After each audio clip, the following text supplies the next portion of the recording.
Welcome to episode 5 of Ugly Cry. I'm your host, Tess. I founded the service Upsprout as a way to support our grieving loved ones. And then I started this podcast to lift the silence and isolation we often feel as we grieve.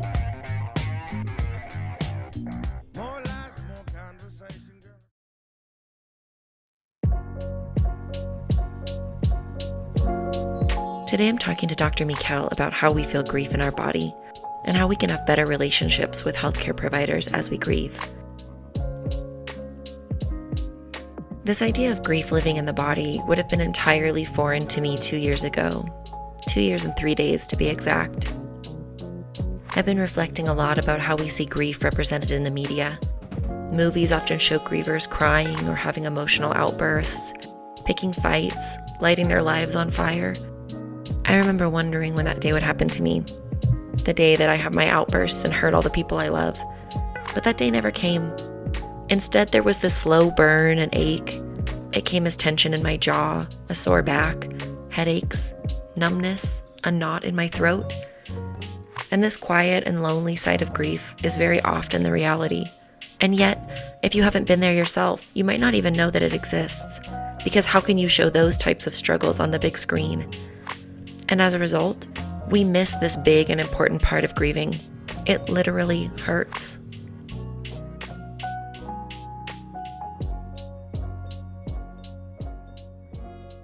So I wanted to first just understand your background and how you got started working in the grief space, and what has your journey been like to now? Yeah. So if you had asked me about a decade ago, I would have never in a million years said that I'd be working as a psychologist who specializes in grief. But when I sort of look back over my career, which started in the mid 90s, yes, I'm old. I can see glimpses of these seeds being planted towards grief and loss. So my career started off working in early childhood. And at that point, I was working with children diagnosed with developmental disabilities and their parents. And along the way, that was over the course of about 5 years, I worked with kids who some of them did physically die, but more than the physical death, it was the deaths of these ideals that these parents had with regard to their kids. So that was sort of the first entree. Flash forward to 2001, and there I found myself working in a cancer hospital with children diagnosed with cancer and their family.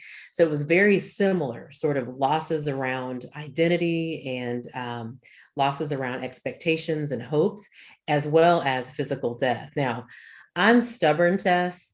So it wasn't until about 6 years later, when I was living in Los Angeles, training for my pre and postdoc at Children's Hospital LA, that it dawned on me that I had been walking this path of grief for at that point, 15 years.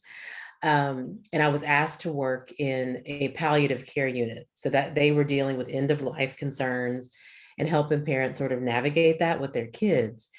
But it really was not until 2012 when my mom was diagnosed with stage 4 pancreatic cancer and died 30 days later Wow. that it became 100% clear to me that this was something that I believe God had been setting me up for 15, 20 years at that point, and that this was going to be the area that I needed to focus on. So in a nutshell, that's sort of what landed me in this grief and loss space. And I've been going hard at it for almost 10 years now.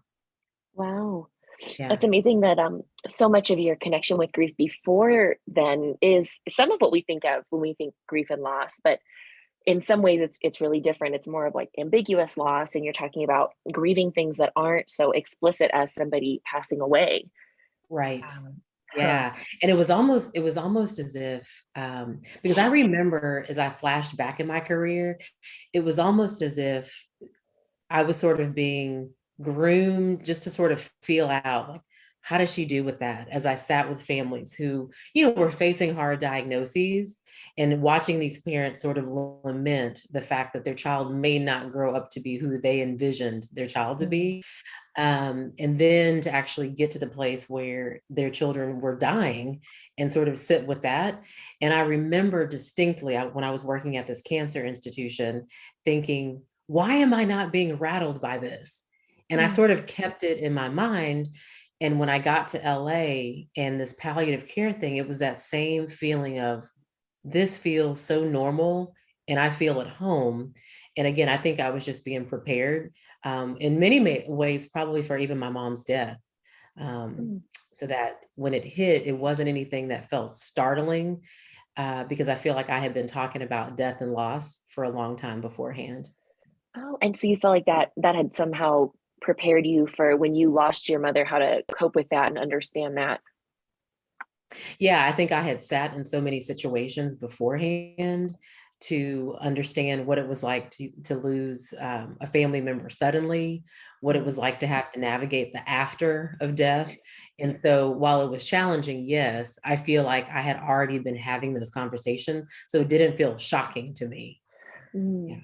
You speak a lot about grief in the body and how we experience grief in a myriad of ways, not just it's not just longing, it's not just sadness, it doesn't just happen in our heart or in our mind. It actually we have these physical reactions to grief. Did you feel that in your own experience too? Oh my God, absolutely. So my mom died on December 9th, 2012. And over the course of the next year and a half to 2 years, I literally found myself in my doctor's office almost 20 times for Mm. random things. And the one of the situations stands out to me above them all. And that was I drove from my house in Pasadena over to Venice Beach. And I was like, okay, I'm gonna get on the beach, just have some time to try to just sort through all the suddenness of my mom's death and try to make sense of it. Mm. And so I get to the beach, I'm looking out at it, and my car is parked. Of course, I unlock my door, turn to get out, and I can't move. I cannot move the left side of my body. So there Wow. I am thinking, what in the world is this? I'm panicking, thinking I might be having a stroke or a heart attack or something really Mhm. severe, but I feel fine other than my leg feels like bricks. So I'm sitting there and I think, well, I'm going to take my hand and pull my thigh up and throw my leg over the side. And I did that. And I sat there for a few minutes and then life started to come back into my leg. Well, you can imagine I ran right to the doctor that next Yeah. week, only to determine that all my lab work was 100% normal. Everything looked great. Everything was within normal limits. And I was scratching my head going, what in the world is this? Mhm. Well, even though I was a psychologist at the time, because I was in the throes of my own grief, I didn't connect the dots. It didn't dawn on me that this was trapped stress and trapped grief in my body. But I absolutely experienced a whole host of things from that day to headaches to sleep dysregulation and so many other consequences in my body. So, yeah, uh, grief definitely can become trapped in our bones and it can manifest in a myriad of ways. Wow. And when you say grief can become trapped in our bones, can you what do you mean by that?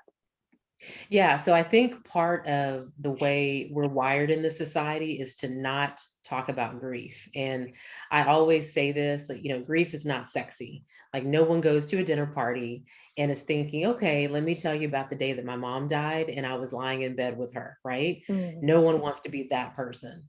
So a lot of grieving hearts sort of walk around with these stories in their mind, with these memories deeply embedded in their heart, but it doesn't make it to their mouths. And so because of that, that results in internalized tension. Mm. And if we think about stress as a whole, what is trapped definitely has to find a place to go. It's like energy, right? So we Mhm. can either express that energy outwardly or we can trap it inwardly. And when we choose not to tend to our grief by leaning into it, talking about it, finding ways to steadily cope with it, then our body, there's nowhere else for this energy to go but in our bodies. And so that's what I mean by saying it becomes trapped in our bones. Mm. And for some people that literally can feel like aches and pains in the bone, as was the case for me. Wow.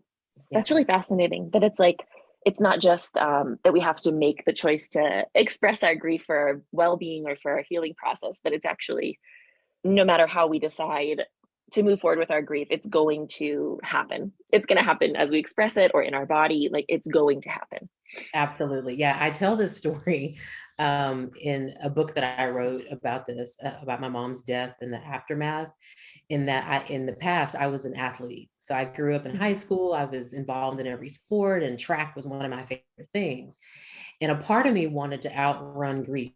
Like I just thought if I keep ahead of it, and I'm sort of a doer. And so I thought if I work really hard, if I continue to work out, if I just excel in my career and just continue to be active, then I'll leave grief in the dust and not have to worry about that. But the truth is, grief is always going to catch up with you because it's there. I mean, Mhm. it's that energy that's trapped. So it's kind of like that saying, wherever you go, there you are. Mm. That's what I found myself coming up against, that no matter how hard I worked and tried to do, grief was always right there. And so I finally had to reconcile with the help of a therapist that I needed to actually sit down with this, or that it was going to literally destroy my physical body and my emotions. That's sort of a scary thought almost. It's like it does feel, it adds to that kind of feeling of being out of control maybe, or something that it's you don't get to pick whether you feel it or don't, or whether it happens to you or not. And that can feel really frightening, I think, maybe. Yes.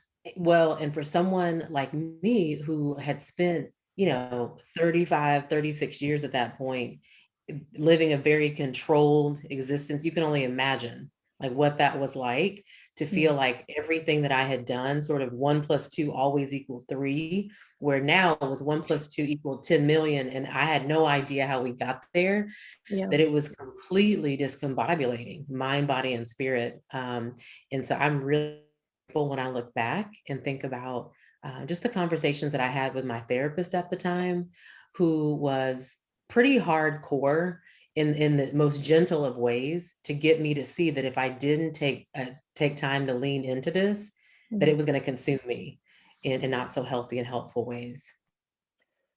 Yeah. It's I relate to that so much. I think I had a similar reaction to grief, which is that I had uh first, also I'm a very controlled person. I like to know what to expect. I'm adventurous, but I don't really like change if I'm not in charge of that change. And so it was really difficult to be confronted with something that was so out of my control. Yeah. And Yeah. in many ways, my Well, reaction to it felt sort of like it was out of my control in a way too. yeah, and what was interesting was, so this was like the aftermath, but even when my mom was diagnosed, like the day that she told me, I remember immediately getting into, okay, we're going to find the best cancer institution. I'm going to leave LA. We're going to research. We're going to find all these things. And it was met with my mom saying, "Babe, we're not going to do any of that. I want to spend whatever days I have remaining," because it was stage 4 pancreatic cancer, enjoying the things and the people that I love. And so right away, I was sort of shaken out of this reality that I thought that I lived in, and that was controlling everything. And my mom sort of shook me into, oh, that's not going to happen. Then over those 30 days, the way that I sort of describe this is like sitting at the front seat of a roller coaster, and you know that it's about to drop, you know that it's about to go really fast and that you have no control of it, yet there you are sitting there trying to pump the brakes in your seat, knowing that you can't do anything about it. And before we knew it, she had died. And so the months and the year after that were very, very just rattling in every single way for me, as I tried to regain some sense of control. Yeah, Yeah. absolutely. Were there ways that you could use your physical body to help you with your grief process instead of it, being trapped? Or were there ways that you could move through some of that grief using movement? Yes. So what was really interesting, again, I was an athlete. So exercise and physical activity, I've always been drawn to that and I always enjoyed that. When you couple that though with my appetite being almost nil, like from my mom's death over the course of that next year, I lost almost 25 pounds, Wow. not by choice. I wasn't intentionally trying to do this, but I just had no appetite. And Mhm. I still had this mindset of I've just got to busy myself. And so the calories, whatever I did bring in, just burned off. Mm. So Physical activity, I don't think I intentionally did that to sort of channel my grief. I Mm-hmm. think for me, it was an escape to not have to deal with the grief. What was harder for me was sitting down and being still and actually doing things where my mind was intentionally focused on grieving.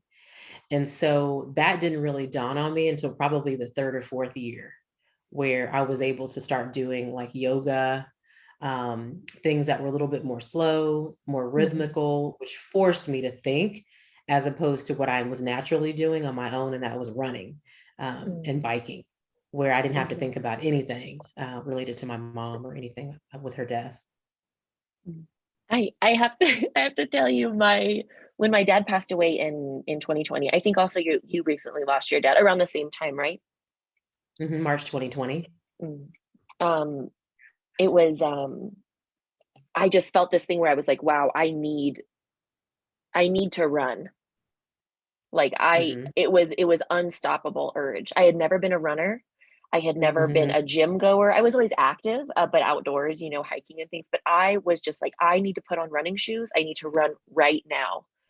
Yeah. Um, and I continued to do that almost daily because I didn't know what else to do, and it was this like this intense urge to just I didn't know what else to do, I guess. But it's really now that you're mentioning that that was a way of like, you know, escaping what was happening in a way. It's really like resonating, making me think of that urge Yeah. differently. Yeah. And so, sort of back to this whole idea of grief as energy, that that has really been a really beautiful way for me to sort of understand and take stock of what's going on inside and out. As I Mm, think about, okay, where is the energy flowing? And what am I doing to allow the energy to be expressed? And so the running was sort of like expressing, but again, it wasn't an intentional emphasis on grief. For some people, running is the way that they navigate and lean into the grief. For me, it was a total escape. mm, So I think you really have to sort of sit back and evaluate, okay, as I'm engaging in the activities, what's the purpose of them? Like, what mm, purpose is this serving? mm, Because running could be either really helpful or really unhelpful, depending on the person. For me, it fell on the unhelpful side. I see. Because it became like an escape technique or yeah, Yep. avoidance technique. Mm. Yep. Absolutely. So, and you work now, do you work one-on-one with grieving clients and Hmm. in your Yeah, so practice? I currently work in private practice 3 days a week. And so Okay. I do individual work and then some group work. But a large part of what I do now is training and consultation to organizations around the world about grief and loss, to help just really elevate the conversation. And especially with the pandemic, Mm, as employers are sort of thinking, oh my gosh, how do we help these employees who have experienced the loss of loved ones? And mhm. then how do we sort of deal with this ongoing loss that we're facing day to day? That's really been the focal point. So a little bit of all three of those things. It's fun. Wow, yeah, that's so excellent that you can be a resource to all these companies and things because I mean, we are just steeped in grief and loss at the moment, I think collectively and through our specific losses, but also on this grand scale of Yeah. life changing entirely. Hmm. Yeah, one of Um, the things that I don't want to say I'm grateful for COVID, but I will say that one positive outgrowth of it has been just a willingness, I think, from society's part as a whole to have these sorts of conversation about death. mm, You can't not turn your TV on and hear the numbers sort of ticking up and be faced with the reality that we're mortal. And so, in a lot of ways, that's helped shift the conversation, and I am grateful for that. mm. Yeah, it feels like a really important shift. I mean, Mhm. my personal experience was that when I experienced grief and loss, I was like, no one told me about this. No, we, you know, Yeah. I don't even know what other people's experience of their grief was really like in an intimate way. And part of that could have been my not knowing how to have those conversations with them, but also um, No it one talks being, about it. yeah, it's not normal for people to, yeah, open up about those things anyway, even if I Yeah. was to reach out, you know. Um, Well, and I yeah. know for myself, Tess, I had opportunities. Looking back, I can see opportunities that were there for me to share about my mom and my loss experience. One of the most challenging things I faced was I, from the very beginning, never wanted to be identified as the woman whose mom died, like the grief girl, Mm. right? Oh, And even now, I sort of wrestle with that in the work that I do. It's like, I want to be able to share my story and to help educate and inspire and empower people. At the same time, there's more to me than my mom and mm. dad dying. And Oh, so, it's always been this tricky balance to not overly align with that identity, that part of my identity, because that's not who I am. That's sure. something I've gone through, but I certainly don't want that to be the only thing people think of when they think of Mekel. Sure. Yeah, Yeah, that makes sense. It is a difficult balance, um, it is. especially now as you're speaking on grief and loss every day. And part of that is why are you a person that understands what this is like? It can Hmm. be difficult to bridge It that. is. Mm, Yeah, one of the things that I'm constantly challenging myself to do, both on social media or in speaking, is figuring out other parts of my life and reminding myself of who I was before loss. mm, For example, one of the things I completely forgot, it's crazy how grad school and life and death can sort of steal your memory in some ways. But I used to write poetry every day. I used to paint every day. And I literally forgot about that until 2021. mm. And I don't know why. I went to Michael's one day, picked up some brushes and some canvases, and went at it and was like, oh my God, I forgot that I did this in the early 2000s. What's going on? But I think that we can become so consumed with the realities and the stressors of loss that we literally forget aspects of who we are that are Mm. larger and wider and deeper than just grief. So Yeah, I'm glad I've absolutely. rediscovered that. Yeah, that's beautiful. That I'm excited to hear that. And I feel like now I understand you better too as a person to hear that other side of the things that you do that bring you joy. Hmm. Yeah. Yeah, those things can be so easily lost.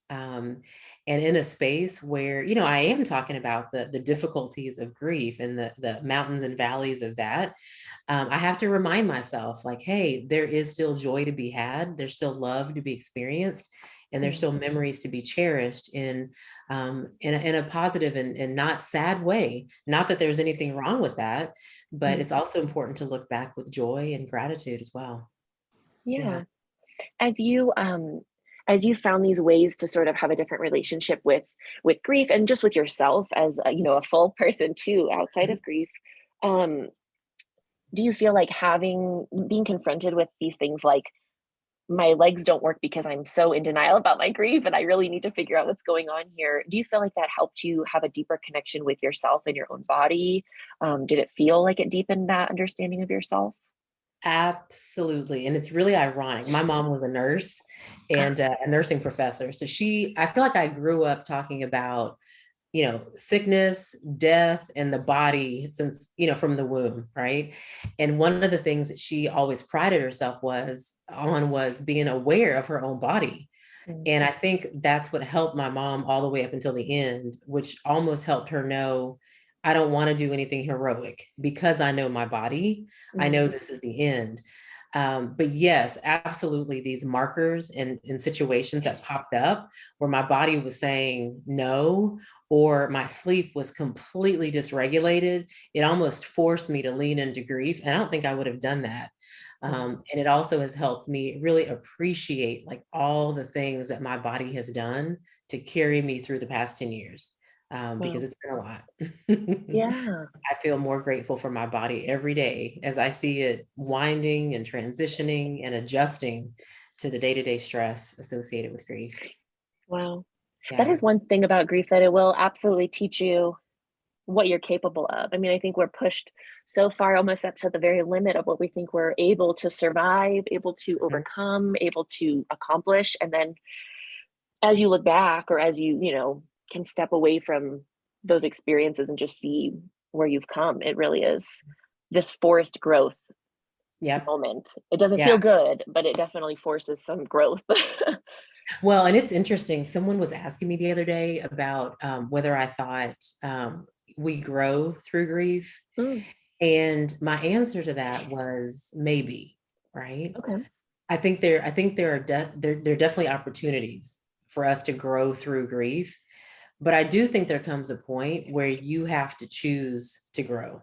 Mm, And because I think that we can also adopt the path of, this is what it is. My heart is broken. My life will never be the same. I'll never be able to experience that connection with this person if it's a physical death. And we can land in that space and not open our heart up to the possibility of love and growth. And mm, so I think it kind of depends, right? But I can certainly say for me, it was important that I choose growth.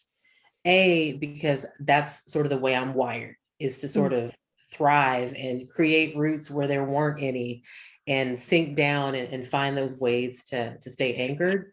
But I also knew that if I didn't do it, for me, it was almost as if my mom and dad had died, not only physically, but that their spirit was no longer here. Their legacy could no longer thrive because I'm no longer talking about them.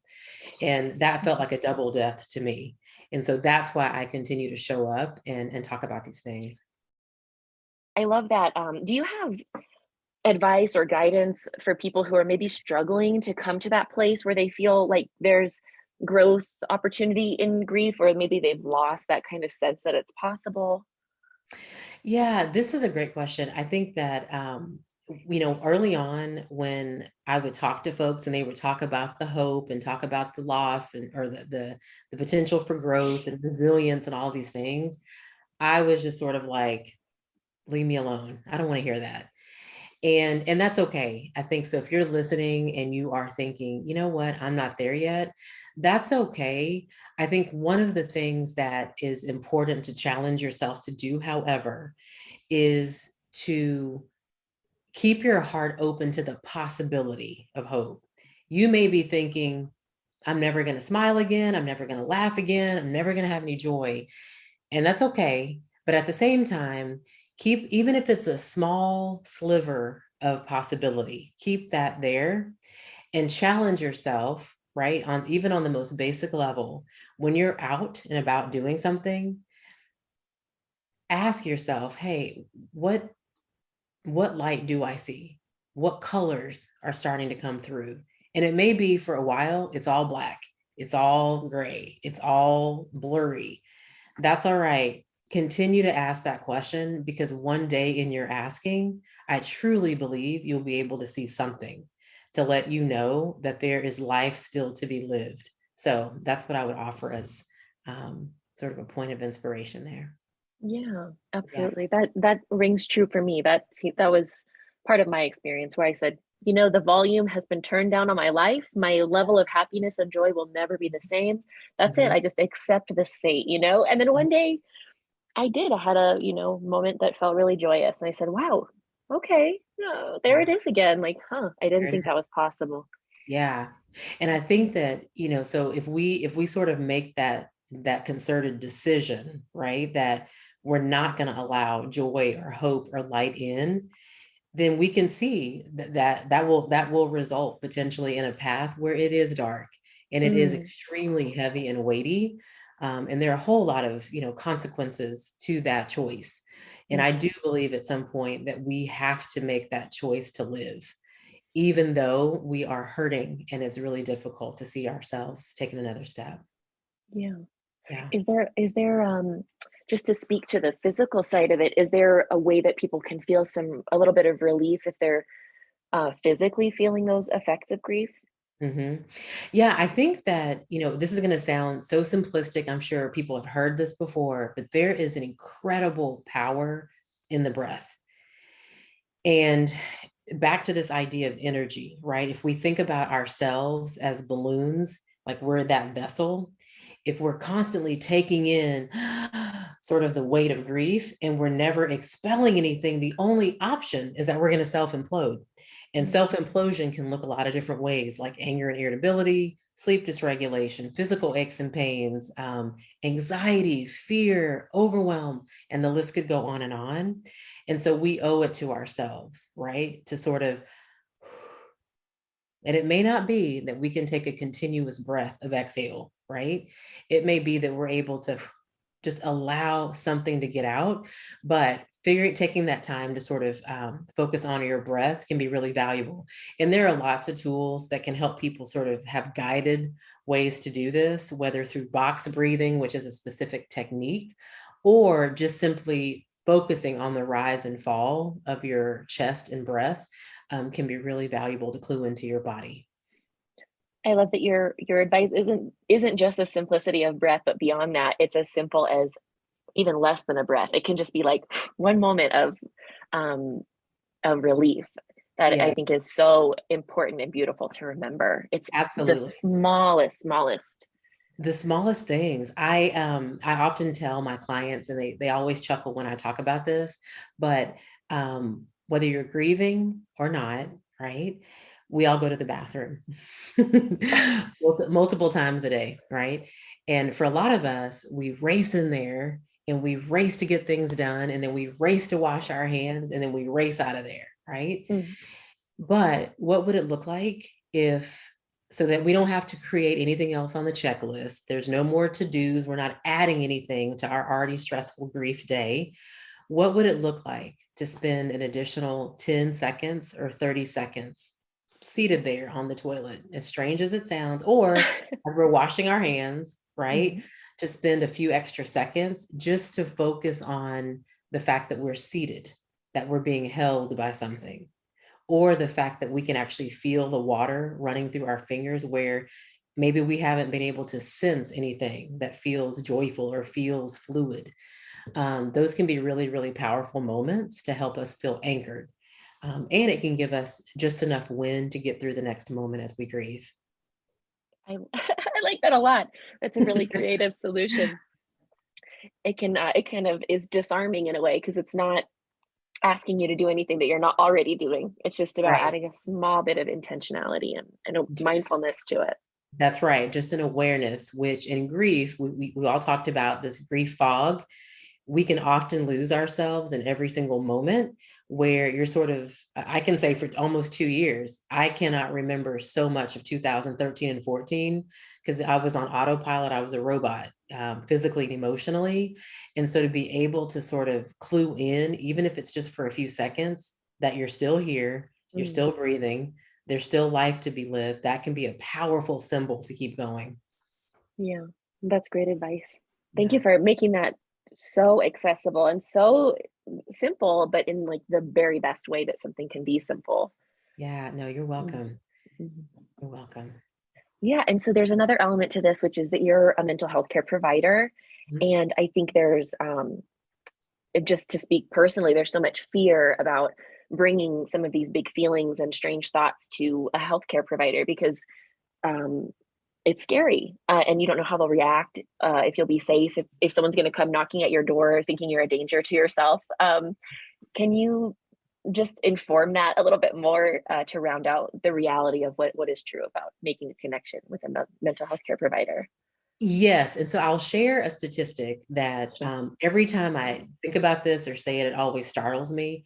75 to 90% of primary care physician visits are stress related. They're stress related physical ailments.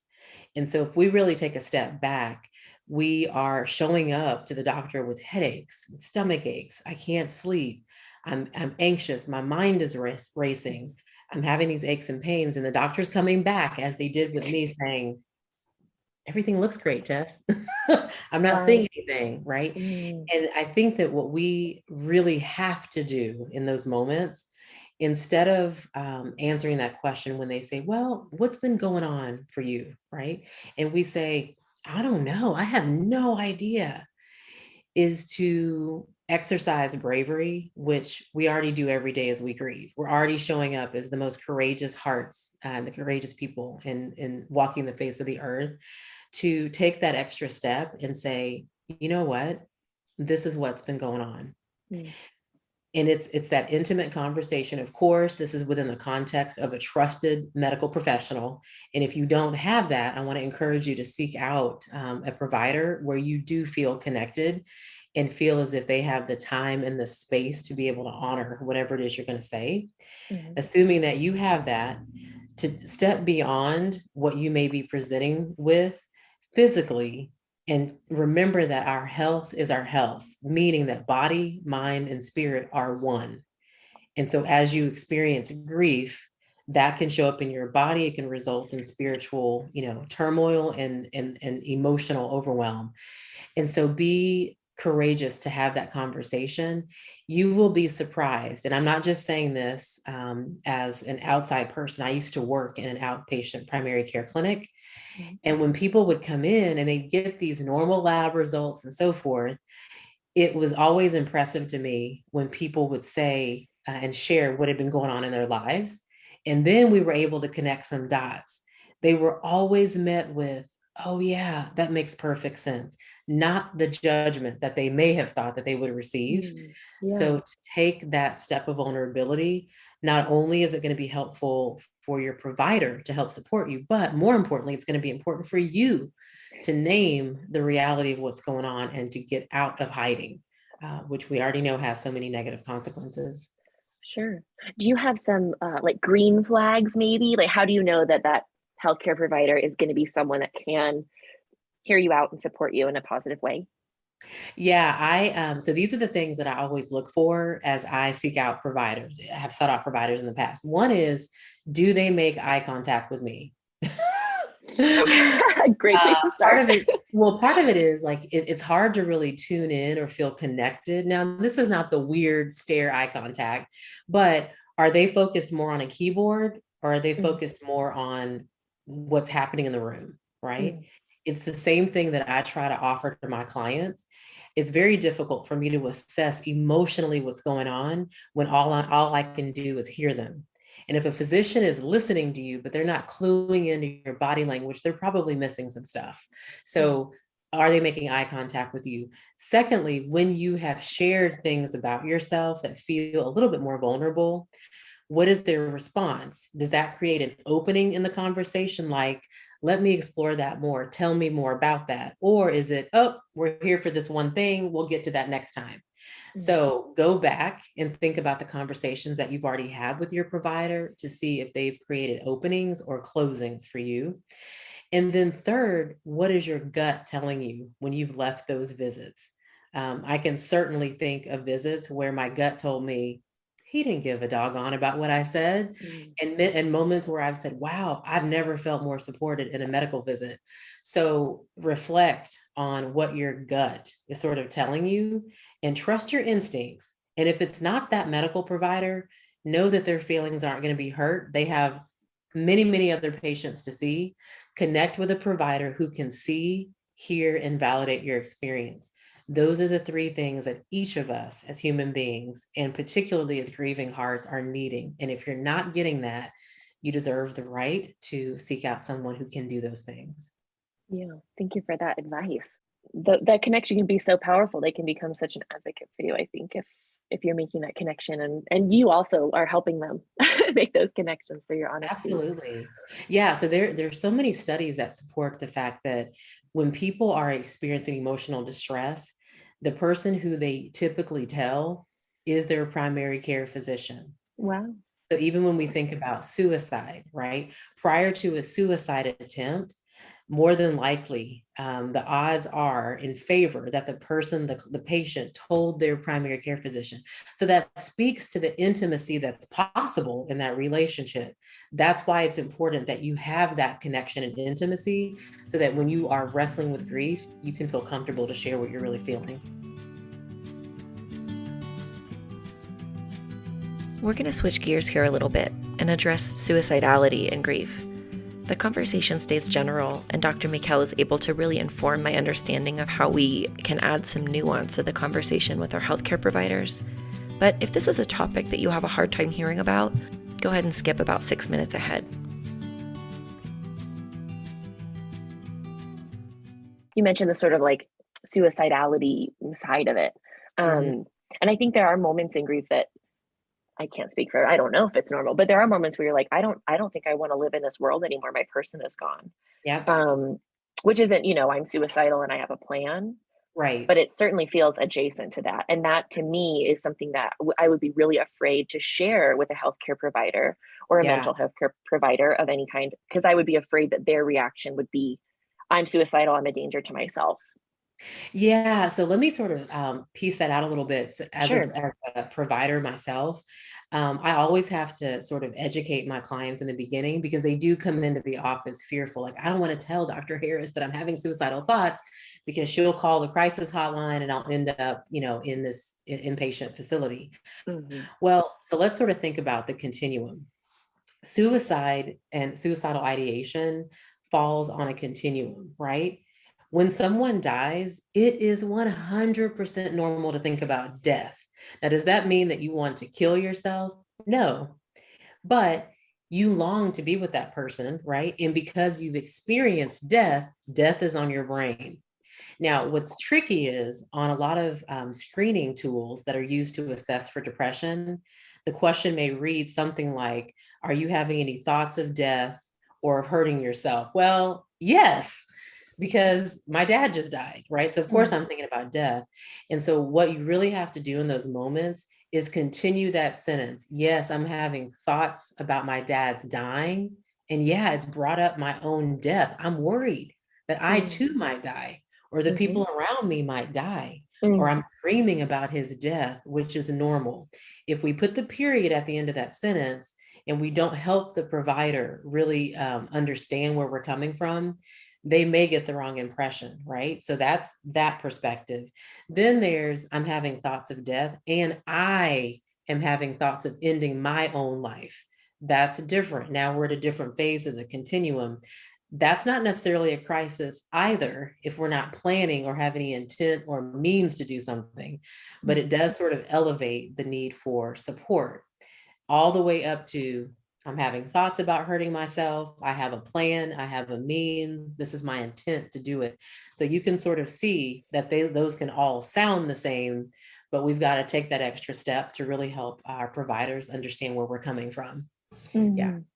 And I can Okay. absolutely admit, when my mom and dad first died, I was thinking about death for days, for weeks on end. And it wasn't that I was suicidal or had suicidal thoughts. It was that they had died.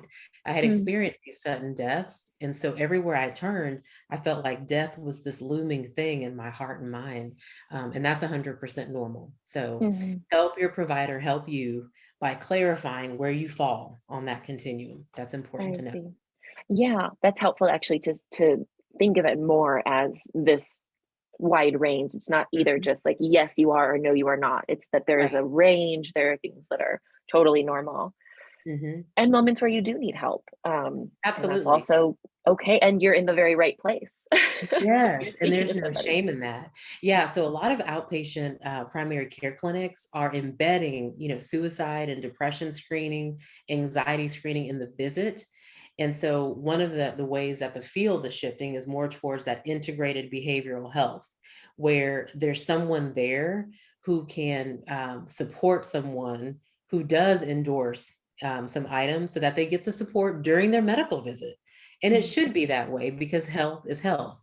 Mm-hmm. And we shouldn't treat mental health as if you're walking down the dungeon to another place. It should be embedded in our routine visits. So hopefully that will continue to be the case in the years to come. Yeah, I would imagine that would really shift the way that we approach those conversations, even if the setting is different, if and it feels more routine in its Mhm. location, Yeah. that it would psychologically make us understand it a different way and not be so, I don't know, afraid of it or Yeah. misunderstand it so much. Yeah, I think that more when I worked in the primary care clinic a few years ago, it was great to sort of destigmatize and normalize mental health. So every patient knew as soon as they signed in, and they were triaged by the medical assistant that they were going to get a questionnaire about their mood over the past couple of weeks, and that was just Mm-hmm. part of their visit. And they also knew that if they endorsed suicidal ideation or thoughts of death, that they would meet with a team member who would just make sure and flesh out what's going on. And they would leave that visit not only knowing that their body was tended to, but their spirit was tended to and their mind, right? And again, it's all one thing. If Mhm. our emotions are overwhelmed, it's going to manifest in the body, vice versa. So we have to really treat it as such. Yeah, that's so important. I mean, Yeah. we already don't speak on grief enough, but I think especially this to say, gosh, I'm having these like headaches, my jaw hurts, like I have a tummy ache, and it just hasn't gone away. What the heck is going on? Hmm. Oh, this is a really emotionally difficult experience. Right. And not to write it off. This is sort of to the medical providers who may be listening, not to write it off as, oh, it's all in her head. No, there's no such thing because mind, body, and spirit are one. So if it's something emotional that's rising up in the room, it makes sense that it's showing up in her body, right? Or that she's Hmm. spiritually overwhelmed. And so the more that we sort of integrate those three aspects, the better, because health is health, Hmm. plain and Yeah, simple. that's really validating to hear. Like that there are probably people who are feeling like, gosh, maybe I'm actually going crazy. I mean, am I losing my sense of reality? I'm feeling all these strange things I haven't felt before. And so Yeah. to just to remind people over and over again, it is actually real. It is actually occurring as a Yes, result of something incredibly difficult that you are experiencing and need support in. that's right. Yeah, grief is so dysregulating to our nervous system. And if you sort of think about, our nerves, right, where our cells are constantly at work, our nerves are constantly moving to sort of create balance, what we call homeostasis. Well, you can imagine in the face of something very sudden, which is death, even if you were anticipating a death, when it happens, it always feels startling. That's enough to sort of almost like blowing fairy dust, and the dust is sort of settling. This is how our nerves are, and it takes a while for that to get back into a more balanced state. And so with that comes a lot of different symptoms, body, mind, and spirit. And so we've got to just recognize that that's normal, and Mhm. that as we continue to sort of process through, name our grief and take those steps to lean into it in gentle ways, that we will get to a place where we will feel more anchored. Not the same Mhm. person. We're not going back to who we were, but we can continue to live a new, integrated and whole experience moving forward.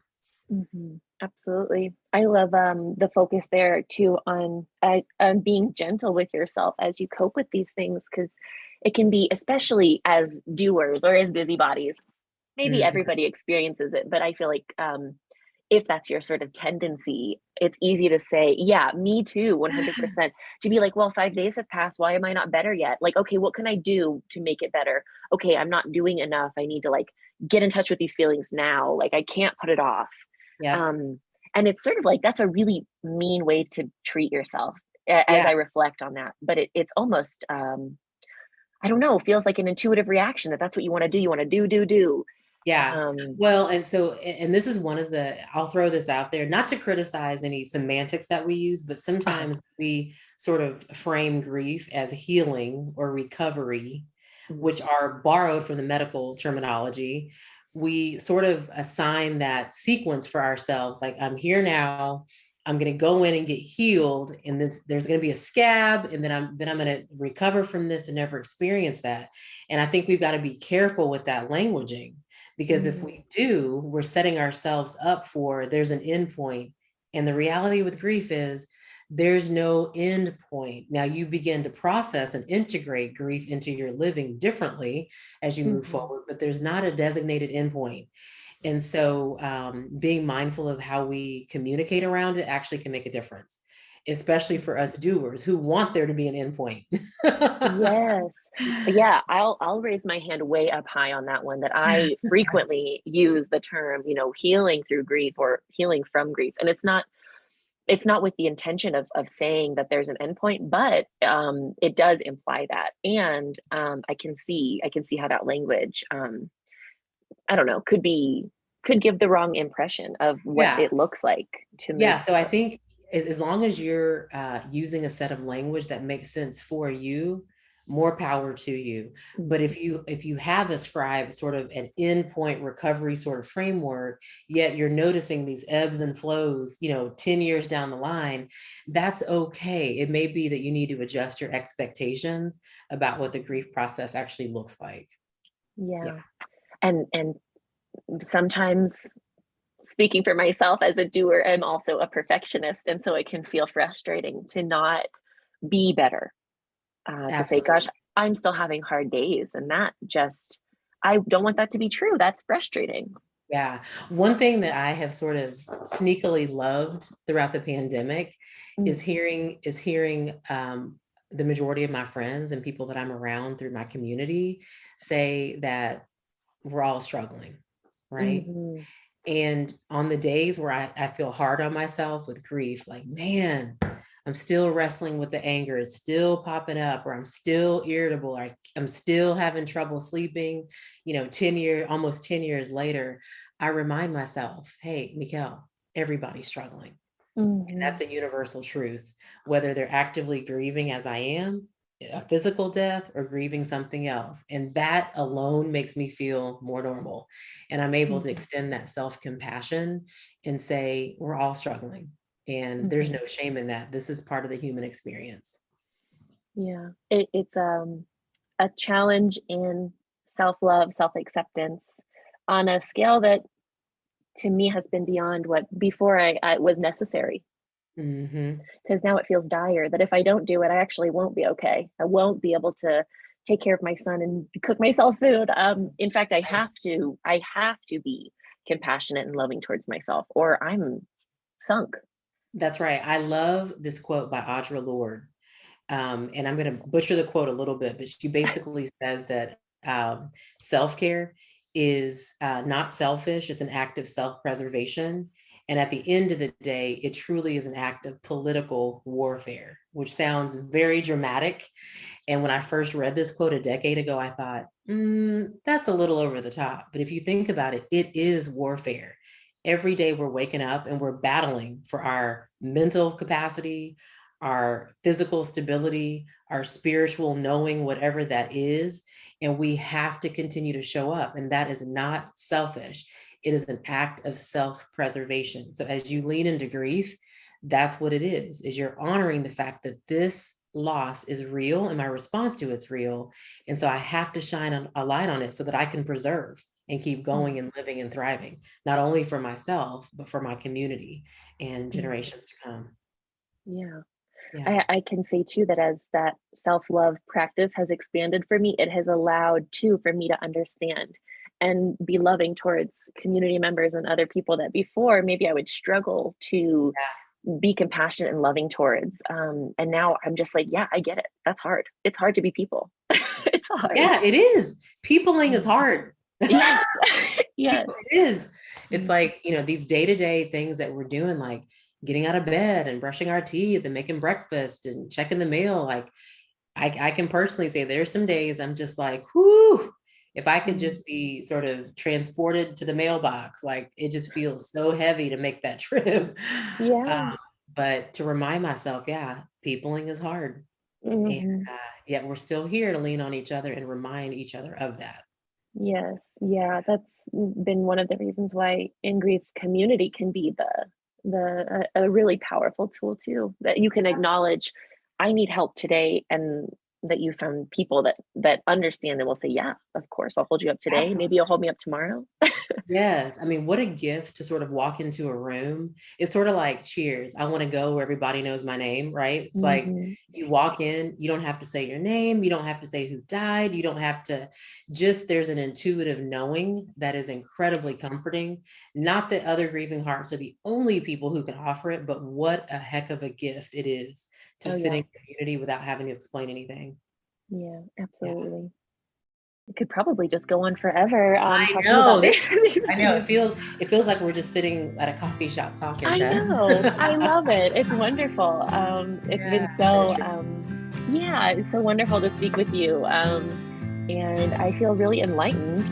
And these reminders, like, this is normal, it's hard, I had no and we're going home through to it together. rely It's beautiful. on, driving around in a passenger van, dreaming of when I'd ever begin to start my life. That's when I moved to the city to be on the stage, but the curtain had closed.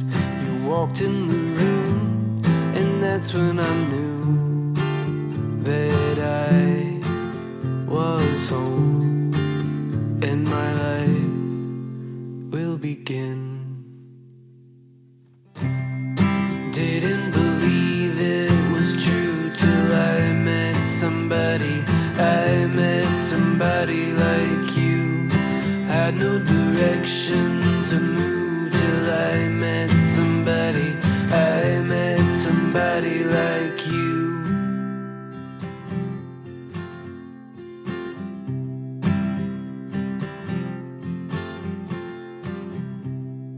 You took a flight from the desert.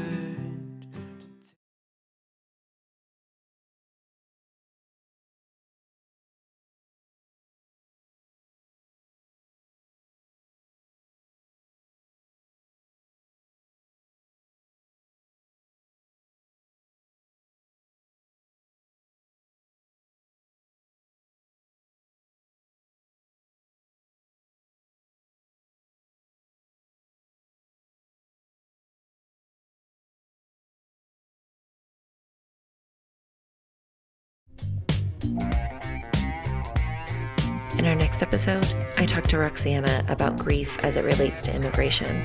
Make sure you subscribe to our channel so that you don't miss it. And go ahead and leave us a rating if you're enjoying demystifying this grief and loss space alongside us. This is Tess, and you've been listening to Ugly Cry.